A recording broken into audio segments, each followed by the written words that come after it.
தொடர்ந்து 3 நாளா எங்க வீட்டு குட்டி சாருக்கு வேற லீவ் விட்டாங்க. அவர கையிலேயே பிடிக்க முடியல. எனக்கு வேல பார்க்க முடியல. சமைக்கும்போது கூட வாம்மா விளையாடுவோம், விளையாடுவோம் மம்மம் செய்ய வேணான்னு கூப்பிட்டுட்டே இருந்தேனா, பாவமா இருக்கும்.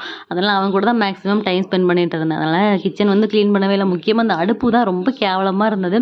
இன்னைக்கு ஸ்கூலுக்குலாம் அனுப்பி விட்டுட்டு நான் பார்க்க வந்த வேலையே இந்த அடுப்ப கிளீன் பண்றது தான். நான் வந்து எப்பவுமே ஸ்டீல் ஸ்டெப் போட்டு தான் தேய்ப்பேன். அந்த கிளாஸ் டாப் மேல மட்டும் அழுத்தம் குடுக்காம மெதுவா தேய்ச்சுட்டு, ஸ்டீல் இருக்க இடத்துல மட்டும் நல்லா அழுத்தி தேய்ப்பேன். நான் ஒரு 4 இயர்ஸாவே இப்படி தான் கிளீன் பண்ணிட்டு இருக்கேன். எனக்கு எந்த ஸ்க்ராச்சஸும் இதுவரைக்கும் வந்ததில்ல. நல்லா தான் மெயின்டெயின் ஆகிட்டு இருக்கு. ஒரு துணிய வச்சு தொடச்சுட்டு, அதுக்கப்புறம் ஒரு ஈர துணி வச்சு தொடச்சுருவேன். இப்போ கவுண்டர் டாப் ஃபுல்லா கழுவுறதா இருந்தோம்னா, அ அடுப்பையும் சேர்த்து கழுவி விட்டுருப்பேன். பட் இன்னைக்கு வந்து அடுப்ப மட்டும் தான் தொடச்சேன். காலையில திணையில பொங்கல் செஞ்சேன். அது தண்ணி கூட வச்சுட்டேனா என்னன்னு தெரியல. நல்லா பொங்கி தட்டிருச்சு. ஸோ அதையும் வந்து நல்லா கிளீன் பண்ணிட்டு, கவுண்டர் டாப்பும் கொஞ்சம் மெஸ்ஸியா இருந்தது. எல்லாத்தையும் நீட்டா கிளீன் பண்ணி எடுத்து வச்சுட்டேன். மாம்பழம் தான் எங்க வீட்ல குமிஞ்சு கிடந்தது. இப்ப தான் கொஞ்சம் கொஞ்சமா சாப்பிட்டு சாப்பிட்டு குறைஞ்சு இன்னும் ஒரு 5, 6 மாம்பழம் கிடக்கு. திணை பொங்கல் நான் செஞ்சது அதுதான். எங்க சார் ஸ்கூலுக்கு போன